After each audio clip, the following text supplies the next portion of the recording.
So thanks everyone for coming along tonight. We've got Harry Wilding and Nick Martin on the line. They're going to talk about their Kellogg reports that they've done. Nick looked more into the psychology of sportsmanship and how that relates to sort of the top percentage of farmers. And Harry looked into sort of more climatic conditions and hard times, but both of them looking at what those top tier farmers do. So yeah, great to have them both on board tonight. Nick, would you like to start? Yeah, sure. Yep. So I think it's really just an extension of it. Had a chat to Mark a couple of weeks ago, I think it was, and just come out of it. It's sort of easier to show you than to talk at you. And so there's a couple of slides there. I just share the screen. Sophie, I guess, do I? Yep. But dive in at any point. Like, this is all pretty laid back. So if there's any questions or anything there that you want to chew through, just let me know, and I'll try and explain what my thinking was. Here it comes here. There's a little bit. This was actually the presentation that we did at the end of the course. So it was sort of set up for a different group. Not all of it's going to be that relevant for you, and I'll just fly through those bits that you might not be that interested in. But the what, I guess, a good place to start. And it was really just about trying to look into how top farmers might just get that extra 1% of performance. And of course, that assumes that the other 99% is going pretty well. So this is really just about trying to squeeze the best out of the top operators, if you like. It was not specifically about mental health, but clearly that's important. And it was Canterbury focused because the sort of network that I used in my professional career is all based here, and I had to lean on them quite a lot. And also the Canterbury Mulberry area obviously had just been through a pretty tough drought last summer and before. And so the thinking was that that would have been tough enough as it was, but the top operators probably got through that in a little bit better shape than some others. So it was a good acid test of sorts. And also being in Canterbury, I could get to them pretty quickly. Look, I just had a bit of a personal interest in it.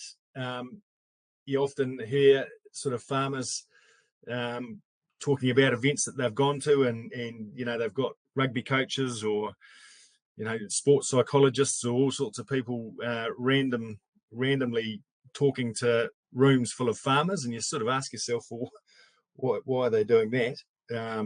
And when I dug into that, obviously it all becomes a little bit more obvious. And the Paris Olympics was on as well, so a bit of inspiration there. And some of those gold medalists, Lisa Carrington's the New Zealand kayaker that cleaned up.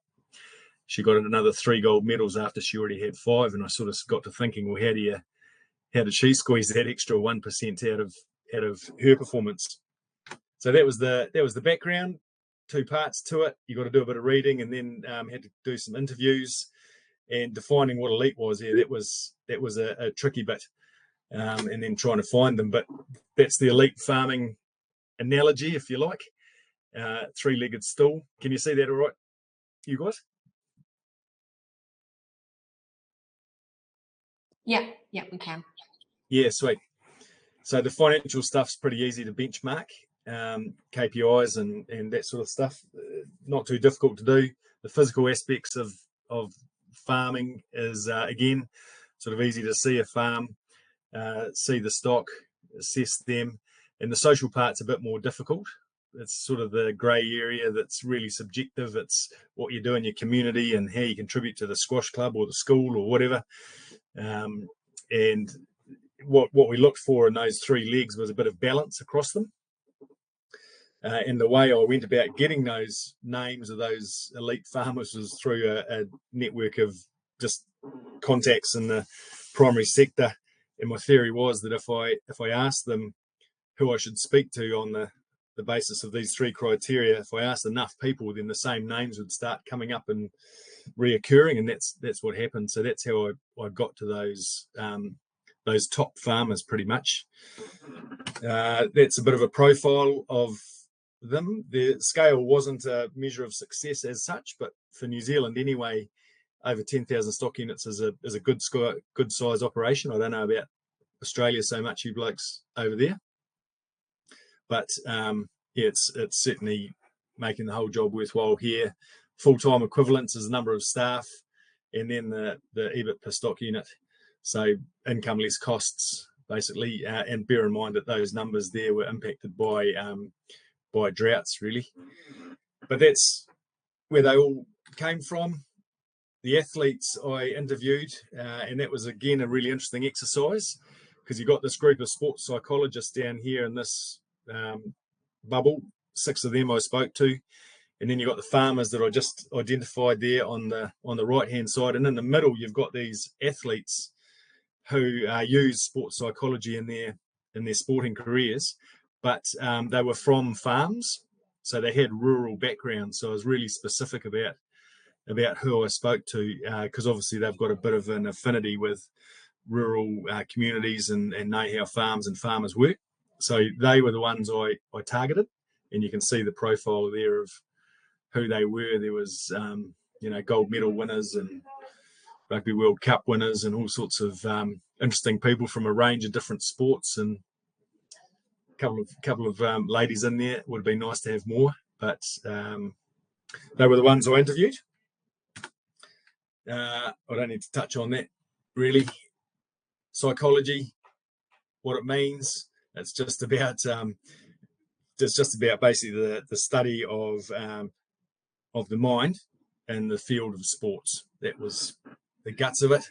The difference, of course, is that in farming, as opposed to sports, you get or sports as opposed to farming, you get immediate feedback. The athlete, can respond to the crowd or to the referee or to the scoreboard or whatever it might be. It's easier for them to set goals. All they've got to do is win, really. And of course, there are rules in sports. Not like there's rules or regulation in farming, but they were the differences, really, when you're looking at sport versus farming. This was quite an interesting concept. It's called the Wheel of Excellence. A sports psychologist in the US developed it. And basically, if you've got these 7 things going on, that's about as good as it gets. And I'll refer back to that later on. I'm flying through this. Is that okay? Is there any questions at this point? All good. So the tools I picked up out of the literature, and if you go looking for sports psychology and farming, you won't find much. But you look at sports psychology and other occupations like emergency services and the paramedics and firefighting and the military, there's a whole lot of research on that. So I was able to pull some tools out of that research, and started with this growth mindset concept, which is really interesting bit of work. Centers around the word yet. So an example might be, and I suppose what it does by using the word yet, it changes the sort of meaning of the statement. If I said to you, have you shorn 300 lambs a day yet? And you went, nah, then it's a sort of indication that you might have a fixed mindset. If I said, have you shorn 300 lambs yet in a day? And I said, no, not yet.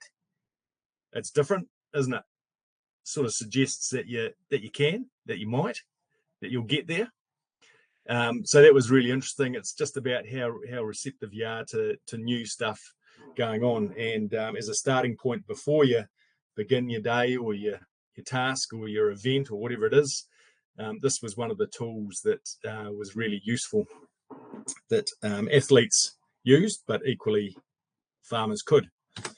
This guy here is Admiral Jim Stockdale. So he led a whole lot of prisoners of war through the Hanoi Hilton, a notorious prison in Vietnam, and got recognised for it. There's a name for that medal. I'll think about it in a second, but either way, highly decorated, and he basically was able to maintain a degree of optimism in the prison amongst the prisoners of war, even though it was obviously a really, really shit time for them. But what that was about was accepting reality and being able to maintain some optimism anyway. in the face of adversity. You might, an example in farming might be in a drought. You can still remain optimistic even though the hand you've been dealt is a pretty tough one. So that was an interesting concept. You might have seen this before, and you might have heard the term controlling the controllables. Imagine yourself in the middle of that circle of control, the little one. That's the things that you can immediately control around you, what you eat for breakfast in the morning, versus the circle of concern or everything that you can't control. And weather in farming would be the likes of weather and markets. So choosing where to put your effort based on what you control is a big is a key tool for athletes and farmers. A bit of music goes without saying. You'll know probably how you feel when you listen to your favourite song. There is some science behind that and how it changes your heart rate and your breathing, the physiology, but also the psychology. And that's obviously why the athletes go, and it's Naomi Osaka, listen to music before a tennis game or whatever it might be. Then you've got this, I think, what's the name of that movie? Bobsledding in Jamaica. Cool running. Yeah, good. Yeah, so what they're doing there in that bathtub is they're visualizing. You might recall that they were visualizing what that bobsled track looked like, and they were rocking backwards and forwards as they went through the corners. They had it all in their mind. So visualization and imagery was a big one that the athletes used. They were going through scenarios in their minds and testing, how they might respond to different variables, so contingencies, worst cases. What happens if this happens? What happens if we're behind at this point? How are we going to respond if the wind's coming from the west or whatever it might be? The rowers that I interviewed, the gold medal winners, in fact, they said that for the Paris Games that they had rowed that race that they won the gold in 100 times before in their minds, and when it came to the day of the race, they barely spoke to each other. It was a pair. They didn't need to talk to each other. They just went out and smashed it. It was all done in their heads before they even got to the start line. That was really interesting. This Yerkes Dodson thing is about arousal control and how fired up you need to be to get a task done. And interestingly, if the task is easy, then you probably don't need to be that aroused, if you like. But if it's a little bit more challenging and you're going to have to be on the ball and operating at your best, you've got to have that arousal level at the peak of that curve. So that was really interesting, knowing where you're at on that in relation to what the job at hand might be. That was the stuff you look at before you get going. When you during, when you need a break, when you've got to reset, this box breathing exercise is really good. You can probably do it right now. You take your breath in over the count of 4. 1, 2, 3, 4. You hold it for 4.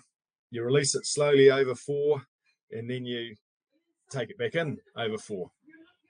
And you do that a few times over, and that gets the oxygen back in the blood and through the brain. That's called box breathing. This here is obviously the Irish footy team, and you see them do this sometimes in sports, don't you? Under the posts, they all come together, put their arms around each other, and they start breathing in together and out together. Essentially, that's the same thing. They're resetting themselves. Red head, blue head is a model or a concept that the All Blacks adopted basically out of the 2007 Rugby World Cup, where it all turned to custard. One forward pass in the quarter-final cost them shot at the title. And what they worked out in that situation was that they didn't have the skills to cope with the pressure mentally. They were in this state of redhead. Everything was chaotic, uncertain. It was overwhelming. What they had to do was recognize the moment and be able to switch into this blue head where everything is calm and clear and you can make good decisions. But recognizing it and being able to flick between the two was what they was the skill that they mastered. And obviously in the 2011 World Cup, they went on and won that, didn't they? And I'm trying to remember what the score was. 5-7, wasn't it? I think. Try and a penalty to Stephen Donald, but they were able to handle the pressure. in that situation, and then obviously backed it up again in 2015. So this here is about all of those things. I think it was visualization, breathing. She's obviously taking a moment there to check herself, run the race in her mind. I couldn't tell you who that is, but she looks like she's pretty serious about what she's about to do. Afterwards, it's about recovery. So you know that you can't be at 100% all the time. You're gonna peak, and you're going to need to allow for some time to recover. But the key is being able to do that repeatedly, and you get this oscillating, increasing line on the right-hand side here, which allows you to perform, recover, perform, recover at increasing levels, progressively getting better, but allowing time for yourself to recover. And this is a journal. So one of the recommendations out of this whole job was that at the end of the day, whether you're writing it down or whether it's just in your mind, you're taking the time to evaluate yourself and your performance and how the day went for you. And pretty easy to do with a number out of 1 to 5, but taking the time to do it and working out why Tuesday was a 1 and Thursday was a 5 helps. So journaling's big in elite sports, and so's the rewards at the end of the day. I don't know if many elite athletes hoover too much of that, but a beer at the end of the day is about reward, recognition, incentive. Not something that Kiwi farmers or Aussie farmers probably are going to go and shout from the rooftops, but for athletes, reward and recognition is big.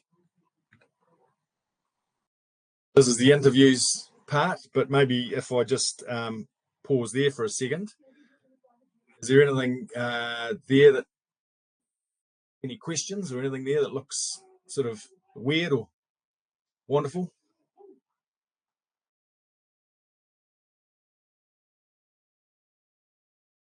Take your silence as a no.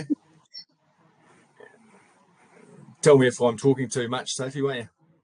No, it sounds good. I can hear quite a bit of background noise. Is there any way? Sorry, door's closed. I'm just on the laptop. Oh, that's all right. That's fine. No questions. Just it's all gold, really. Good stuff to know. I suppose I just going to the redhead, bluehead thing, which was quite good.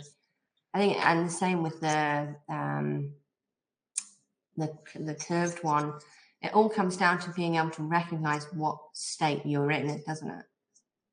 Yeah, the self-awareness part, and you can actually see that here. So the timing's good. Maybe it's the window.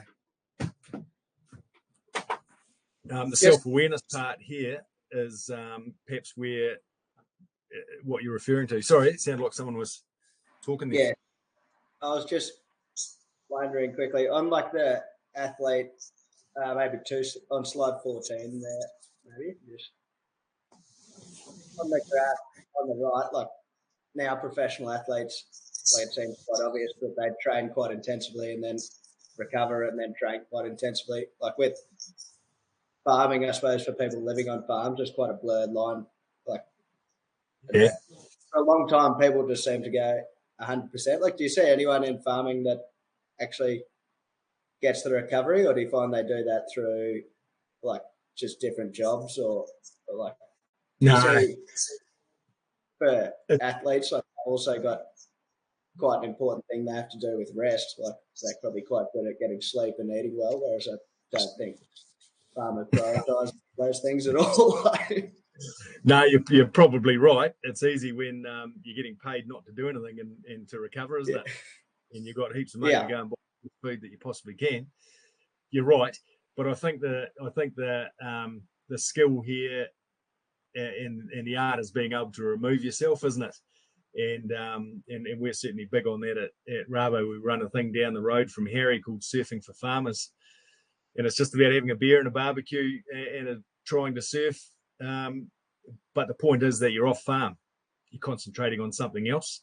If you've got the discipline to do it, and I don't know how easy that is for you guys where you are, but being able to break away, and I think probably if you've got family, I've got a couple of kids, they appreciate my time and I can give it to them. That's the skill way, but there's nothing easy about it. Yeah. No, you probably see like farmers maybe go on a holiday once a year to the coast or something is what a lot of them do. But then I was wondering if you saw like any of the successful farmers in your interviews that are very diligent in the way they do that, or if they have a different activity that's something like that, because it's just not often ever talked about in farming like it is. Well, that's why these guys were elite though, and that sort of falls into that social part, that social leg on the stool. And like we said earlier on, they've got balance. Yeah, so might not be really good at any one particular thing, or I suppose examples might be in terms of the finances, might be making heaps of money, but in terms of the farm itself or the stock, perhaps they might look terrible. So, does that make them successful? They've got balance and the ability to tear away and get a bit of family time or a bit of me time as part of the balance, and that social leg sort of tries to pick that up.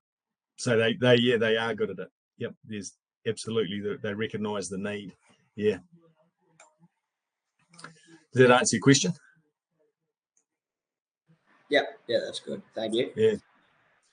So the other part of this exercise was in the interviews, and what was interesting, and I'll refer back to that wheel of excellence, was that I went and did all these interviews, right? 23 of them. So there's sports psychologists, elite athletes, and top farmers there. And then I collated all their responses and just looked for themes and what they were telling me. And I mean the weighting of the colours is obviously how frequently I heard those same themes from those different groups. But what I realised was that out of those 7 factors in that wheel of excellence, what they were telling me, about 6 of them were on it. So you can see that there. It was interesting that the commitment didn't really come up at all from any of those 3 groups. But without knowing it, they were talking about what was on this wheel. But then what was also interesting was what wasn't on that wheel of excellence, which is the planning and goal setting part at the bottom. And you can see how important that was for the farming, the top farmers. But like we were just saying before, you can see how the self-awareness was the biggest and most common theme across all 3 groups. So what that tells you is, look, they know what they need, know how they feel, they know where they're at, accept that, and they're really, really self-aware. Sometimes that comes from people around them, and they're willing to listen to that, but they're very very aware of where they're at. There's some beautiful quotes come out of this whole exercise, sort of captures a bit of it. Hope is a pretty shitty strategy when the pressure comes on, referring to both the planning part, but also all the visualization, all that sort of stuff. If you're hoping something's going to go right, fair chance that it doesn't. For arousal control, just to try and work out how psyched up you might need to be. This adventure racer said before a race, and they go for like 5, 6, 7 days with barely any sleep. She just said at the start of the race, I just picture myself walking up a massive hill in the middle of the night. And that keeps the lid on things for her. She's able to control or manage her arousal before an event using that. I mentioned that one before about visualization, having raced hundreds of times before, those rowers, the pair. Rugby player just said, look, all I need to know is what to do next. And it sort of hooks into this bottom one, feelings are facts, they're not data. They're that self-aware, they just want to know, and they want to, or be told, like that Stockdale paradox, what do I need to do next? Sport is just an intensification of life. Yeah, 100%. Condensed into 90 minutes, and successful athletes focus on baking the cake, not eating the icing, which is all about process, not outcome, right? So that was just some interesting interesting quotes. The goal setting part, which I just referred to before, can be broken down into two parts here. So all of your your big goal, your main goal, if you like.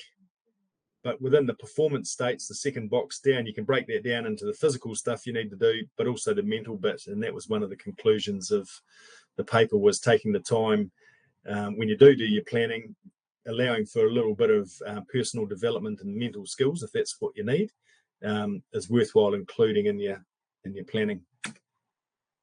And then when it goes right and you get those days that everything just clicks and it's just seamless and you can't put a foot wrong, everything's just going beautiful, those are the days that you remember, of course. But there's also a bit of science around that, which is this flow state, that yellow sort of whatever that is, semicircle in the top right hand corner. And the flow state is when you've got these 7 different factors all lined up and working for you. And I think it's best captured by this fella here, Sean Johnson. So he was the Warriors Standoff League. I don't know if you guys are league fans, but he played his last game while we were doing this Kellogg's course. And he just described it perfectly in this article in the paper. It says there, he got into the zone that he felt heaps of in the previous season, had a zone of flow, clear state of mind, knew exactly what he wanted to execute. And in that 3-combo play, he set up a try that won the game in his final outing for the Warriors. So that was pretty cool. They were really aware of that. But then sometimes it goes wrong. And that's what happens. You get this performance triangle when you're trying to work out, it's a diagnostic tool, what happened. And the mindset's at the top there, because you've got to start with your head. And if you're not ready to go in your head, then the other things don't really matter. But then if something's gone wrong, it could also be system related, or it could be a skill set issue. And the examples I've been using recently for farmers, for sheep and beef farmers or sheep farmers, and mustering and moving stock around is, for example, mindset's good. Get up in the morning, know what you got to do. Beautiful day, looking forward to it. Everything's good. So your mind's on, and that's sweet. But then perhaps, your system is all sorted. So you know where the sheep have got to go, shed up, the shed is set up, shearers are coming, everything's ready. So the system is sweet. That's all good. And then you send your shepherds out, and maybe you've got one there who's just not up to the job. So what you've done there is you've set someone up to fail. Their skill set, they don't have the skill set to execute the muster, which means that in that performance triangle, that's the thing that's let you down that day. System was good, mindset was good, but skill set maybe not so much. And you can use it anywhere. Do it for any task, anything in life, not just farming. But it's just a quick way to break down, what might have gone wrong and where and why. There's a couple of conclusions out of here. As I said, the farmer's really self-aware. There's nothing new in the tools, but what was important was the consistency of their use. So the top athletes use them like 10 out of 10 times, not 6 out of 10 times. So they're building habits. And there's this concept of, they call it habit stacking. And an example would be the breathing exercise we were talking about before, box breathing.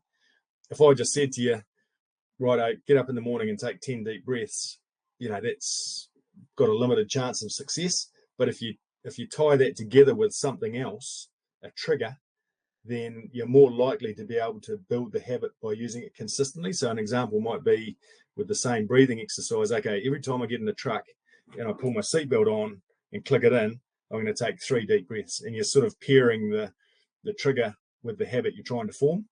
That's called habit stacking. Knowing the components of that flow state, the things that contribute to it, and I'll find them in a second for you, helps. And accepting that there is pressure in farming, choose to be a farmer, do something else, but it comes with pressure, and you've got to accept it, and you've got to embrace it, really.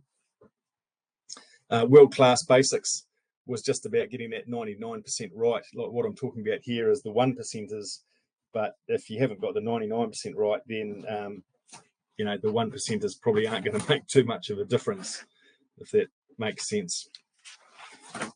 And the factors in that flow state that I was talking about before were things like just being completely immersed in the task at hand. So you're focused, you're concentrating, got a sense of ecstasy, you got clarity, it's doable, you got sort of serenity, if you like. There's no worries or fears or distraction. It's timeless, so there's no time pressure on you, and you've got intrinsic motivation. Those are the things that when you put them together, you get these days where you're in a flow state, and they're pretty cool when they happen. So this is how I sort of likened the use of sports psychology tools to farming. Like urea, just putting a little bit on top, the 1% to make it grow. You're still going to have, good soils, moisture, right grasses, all of that sort of stuff. You've got to have the basics sorted, and the sports psych tools are just the little bit of nitrogen on top. So what I recommended was taking that time there at the end of the day, just that journal thing to assess your day, assess your performance, and the goals that you set for your business, considering mental skills as part of them, working on your strengths, not just your weaknesses, because invariably what happens if you're good at something, you're there because you're good at something. You've got to keep focused on it. But if you only worked on the weaknesses, what will happen is your strengths will drop away and you'll just wind up being average. Elite athletes, they've all got coaches, and not many farmers have got coaches, but some of those sports psychs guys I used are actually doing work with farmers, not even talking about farming, but they're just talking about mental skills, and that could be worthwhile trying to incorporate. And then from a banking perspective, when we're going about our work, a lot of the assessment we make is based on the 3 Ps: people, profit, and property. Profit and property, pretty easy to understand or assess, but the people part is subjective. And when you take the time to work out how they use these tools or face the different situations these tools could be used in, then you get a deeper understanding of what sort of person they are, and if you can back them and you can make that call. And that was the end. Yeah. Thank you for that. I do have a question. So, if you just wouldn't mind. Stop sharing. There you go. Yep. So obviously sports people have the benefit of that their goals are very determined, like to match, you win the match, obviously aiming for a trophy of some sort. In farming, that's a little bit harder because we have to determine what the goal is to reach to then be successful, to then celebrate and get those endorphins. So what does the top performers, are they better at identifying those goals and then celebrating them? Because there's also tall poppy syndrome where you don't want to be celebrating too much, so you just tend to we're notorious for it, aren't we? I don't know if that's what it's like in Australia, but Kiwis were pretty quick to knock the top performers off. But what I'd say, the way I'd answer that, Sophie, is in that process versus outcome logic. If you're focused on the outcome only, but you're missing the little steps that go towards it, then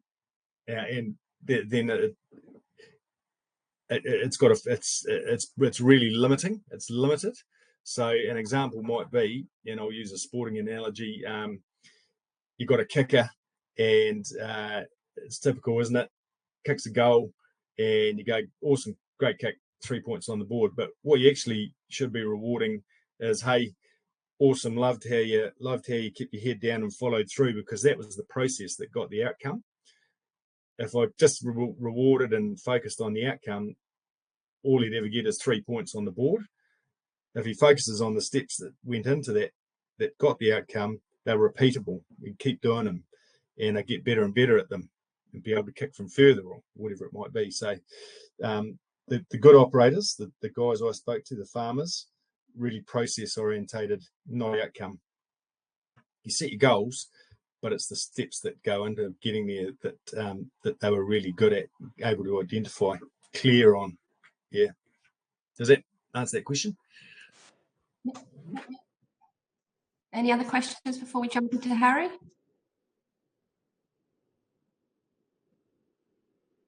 Sweet. Well, thank you very much, Nick. People might throw some questions up whilst listening to Harry too. So. Yeah, cool. I'm keen to hear from Harry too. I'll shut up. Very good, Nick. Cheers. So, right, I'll have a crack at sharing my screen, will I? Right. So, okay. So, I'll get underway then, will I? You guys can all see it by the sound of that. Yeah. Yeah, crack. So my Kellogg report looked at how high-performing dry land sheep and beef farmers navigate climatic extremes in times of reduced cash flow.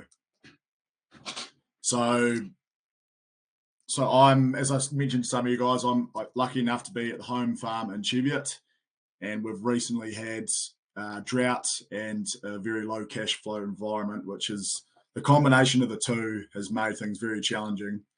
Hence the inspiration for this report. So in the background of this photo, you can see our sheep late summer last year, just leading up towards mating.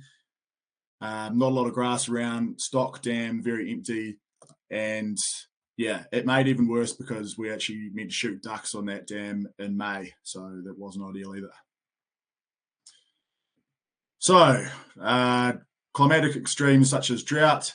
Drought became the focus of this as I sort of narrowed it down as I went on as a result of a changing climate and reduced cash flow environment due to market volatility, high interest rates, and increased input values. And obviously the negative effects, decreased production and profit following on to the aggregate economy.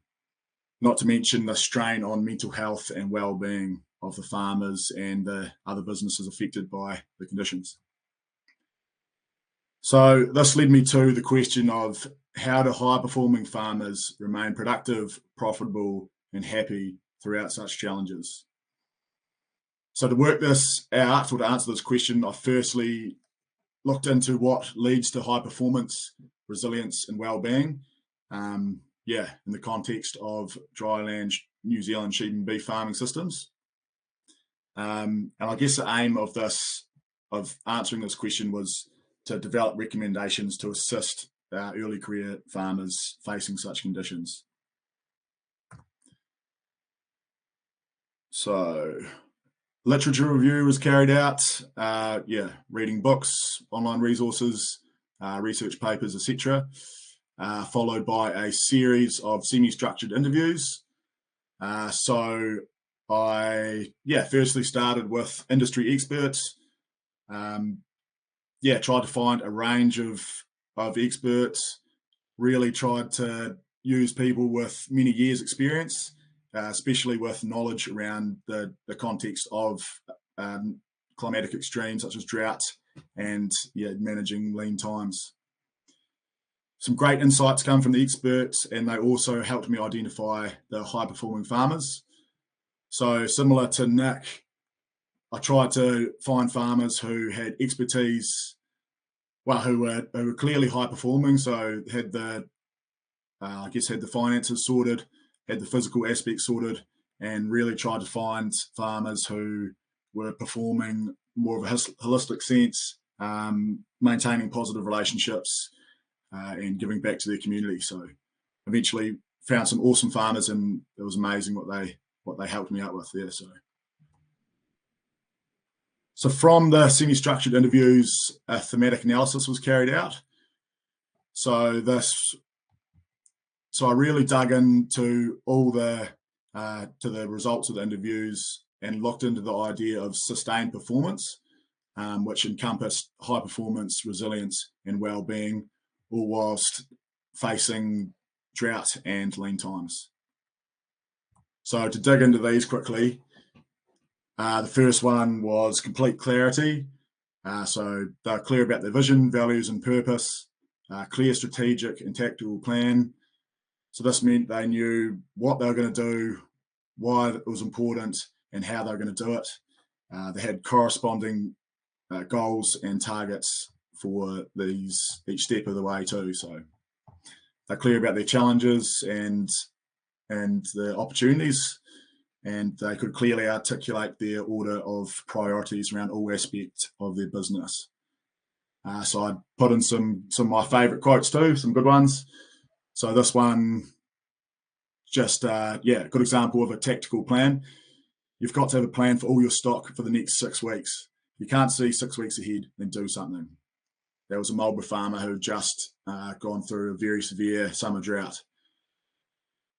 No surprise, they had a very strong drive. They had high levels of energy, discipline, and grit, and very strong passion and enjoyment for their work and life, which often fueled their drive. Pretty cool quote from another Marlborough farmer. We love everything about what we do. I'm competitive and enjoy delivering things to a high standard. Positive relationships was definitely one that was massive amongst all the farmers. They really put their success down to the relationships they built around them. They valued connection, enjoyed strong relationships with their friends, family, and the wider community, and they worked as part of a whole farm team. So they were really quick to shift any credit for their success away from themselves and onto normally a member of the whole farm team who had helped or the combination of the experts involved. They appreciated a strong workplace culture, which often meant getting to know their staff and whole farm team at a personal level. And they felt that positivity, gratitude, and banter were the foundation of a strong culture. One of the industry experts commented that relationships keep strategies in place. It's not hard to remember who has treated you well and who you would go out of your way to help. They had a very high level of awareness at both a seasonal market level. They knew the trends and what was happening. They were aware of their livestock requirements at all times of year and all parts of the season.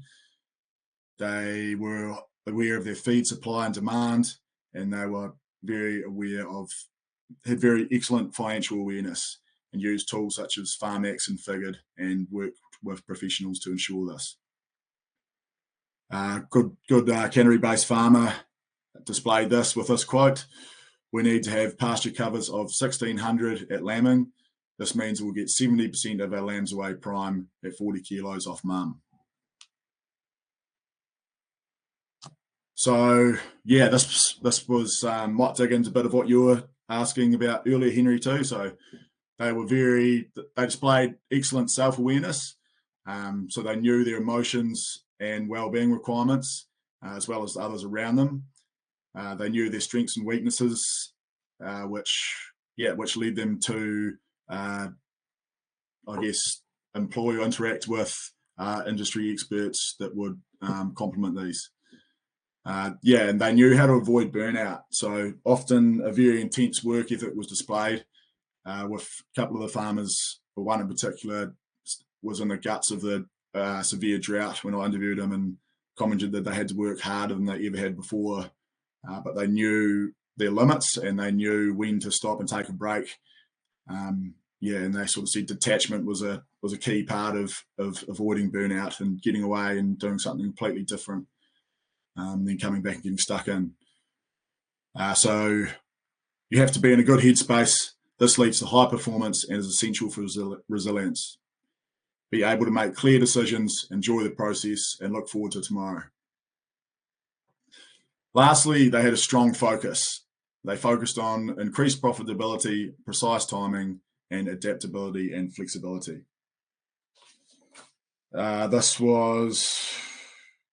So they ensured they always had options and invested heavily in systems that allowed them to adjust to changing conditions around them. And several industry experts shared this comment or something like this, that often the only difference between a high-performing farmer and a lower-performing one was their timing. So from this, the key findings could be developed and the recommendations sort of emerge from them. So firstly, a clear vision with values and a strategic plan contributed to high performance, resilience, and well-being. So often the aim, if you like, of this strategic plan would focus on preserving capital stock condition, maintaining a buffer of feed, which would then allow them to sell into an optimum market and buy when everyone else is selling.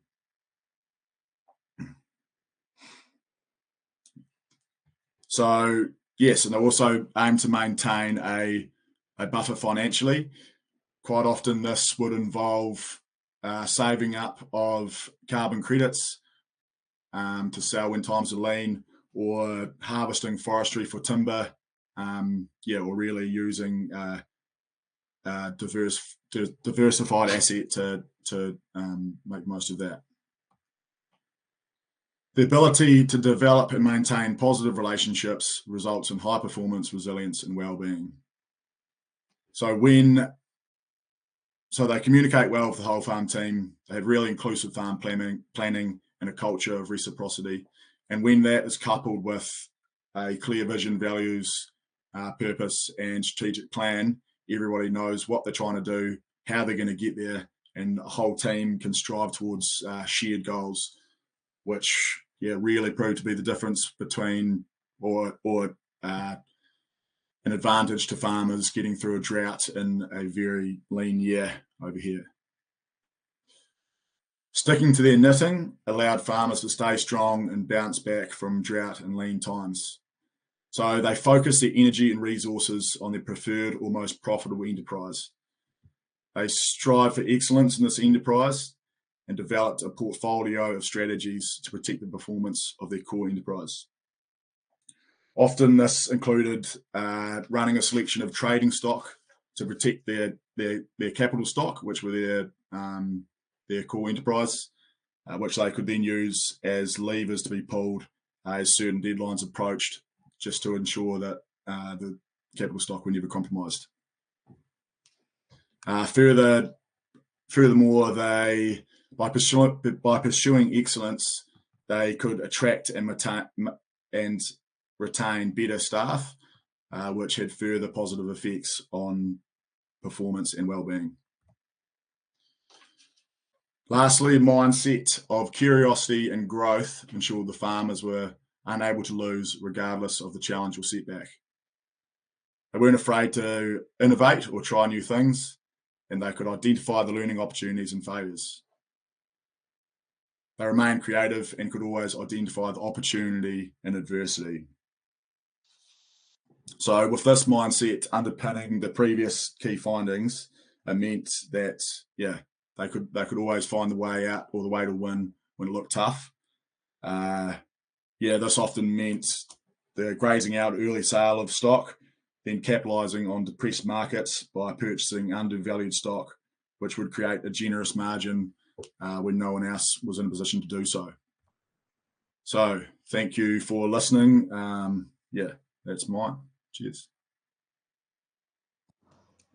Thank you very much. That was really good. I especially like the quote about the difference between a good farmer and a poor farmer is timing.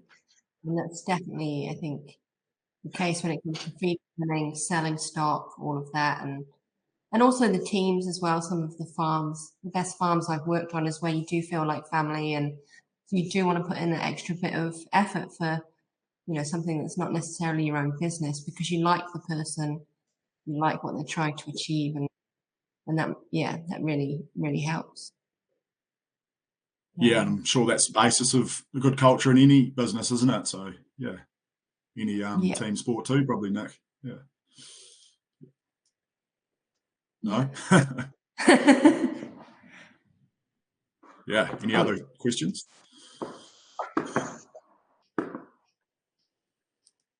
I think that's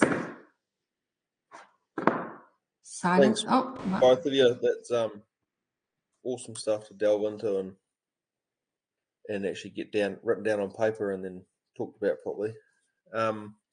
One thing I was struggling to figure out how to actually word it, but how much of effect do you think team size has on probably both of your findings, as far as, like a sole operator versus someone with a bit of a staff and a tier of hierarchy, someone to oversee all these things and then people to delegate to?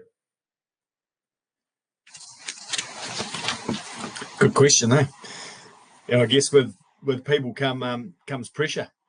So, and the first thing I thought about there was that circles of influence. What you can control, and try to control staff. I try and do it is to a certain extent is difficult, and how you cope with that is definitely a source of pressure. So those top guys that I interviewed, I think I showed you, they all had three staff, if not more, at a minimum. But then remember, in that interview responses, the farmers were the ones that had the biggest emphasis. That was the most common theme in the responses I got out of the questions around the planning part. And I guess that takes a little bit of that pressure off. It certainly helped them to cope with it. They knew what was on, when it needed to be done, who was doing it. Then I know that sounds easy, but they put a massive amount of effort into working out what had to happen early. Yeah. Yeah, I guess at least having some staff around you gives you the opportunity to take a break and get off farm for a minute, and then also return the favour, and they can get off farm and you can look after the farm. It just gives you a few more options. Definitely, the farmers I interviewed, Mark, shared that perspective and aimed to have as many staff as they could to share the load and put back to the community too. And it was interesting talking to a couple of farm advisors for the interviews. They commented that it was normally those teams where it was a couple of brothers or just sort of a small but not too big team were the most effective. And then like the smaller teams, a sole operator, the best ones were when they worked closely with some sort of advisor or just had a mentor or someone they could bounce ideas with too, so they never sort of got isolated. Yeah. Yeah. Cool. So comparison between the rugby player that is part of a team versus the Lisa Carrington. Obviously, they do have their team behind them, but in that moment, it is just her. She can't take a few breaths whilst the ball's over somewhere else in the court. And I think that's very much the difference between farming on your own and farming within part of a team. Like, we've just moved from a farm where my husband worked on his own 7 days a week, and there just wasn't that scope for social stuff and that kind of thing, because he couldn't take that breather. He didn't have that team to rely on. So that's quite two different ways of thinking about achieving a goal, I guess. Did that lead to that curve that I showed you about recovery, and did that lead to the decision to move on? Yes. Yeah. And recovery is well and truly happening, and there's more scope for thinking and brain space and everything. So but doesn't that highlight how important that tool is then? Where you didn't have it, you had to move to get it. Yeah. So how could a farmer that maybe doesn't want to leave or couldn't move or leave, how do they get that recovery, and how to, I suppose, like the adventure runner, you did someone that did the big races. What do they do when they haven't got anyone to lean on? What tactic works for them? Yeah, it's interesting. Like, she's an absolute specimen. They just came second in the world in a race a couple of weeks ago, and sixth in Ecuador before that. And those, if you ask me out of that group, you know, who are the probably the toughest athletes, or those adventure racers would be up there. They're performing for, you know, 5, 6, 7 days under massive fatigue through the night, where a rugby player's paying for 80 minutes, whatever it might be. So how did she cope with it? Obviously those events, they're long ones, but they're not all the time. And she does a little bit of work in particular. So I guess she's got the detachment. She's able to get to a working environment. It's essentially for fun, and as it so happens, it's in a gym. But I guess she's drawn that line between competing and knowing that she needs interaction. She's a really social sort of a chick. She needs people around her. She knows that. Lives on a farm, and has to go to town to get that in her part-time work. So I guess the answer in a roundabout way, Sophie, is she gets off farm, but she knows she needs to. Yeah. Yeah. Henry, have you got any recent insights from your big run thing that you did? What kept you going whilst you were doing that? That's a good question. I don't know. I'd listened to David Goggins before it, so I was like, this should be pretty easy. That bloke does. Even David Goggins goes to sleep. Yeah. So, no, unfortunately, probably don't have any, words of wisdom, really. It was just, You just did it. Went out there and did it. So, but it was good it's actually good to have something else outside of work that you're putting, like I was putting my mind to for a bit. And is like a good reason to do like exercise no matter what. And if you have a big goal like that, it forced me to like not drink as much, not eat badly, like recover well, sleep a lot. Yeah. You kind of get forced into doing things that, like, I think some of it is the fact that you're exercising as you say, but some of it's the fact you're doing a lot of other things right as well, probably. What was the event, Henry? I did like a 50K trail run in November last year. Ultra marathon. Yeah, kind of. There were people that did 100 miles, so I just kept thinking that at least I get to stop after 7 hours, whereas they kind of went for 25 or 30 hours. Yeah. Probably like some of those people you're talking about. Yeah, well done. That's awesome. So. Well, very good. It's just us left here, so I think I'll wrap that up. Thank you, Harry and Nick. That was really good. A lot of the stuff that both Mark and I sort of write about on the hub and talk about a lot. It's good to start hearing that mindset sort of thing come into farming and just be more well spoken about and talked about. And thank you very much for a lovely evening. No worries. No worries. Thanks very much for having me. Yeah. Cheers. Thanks, guys. Right. Cheers. See ya. See you guys. See you later. Thank you.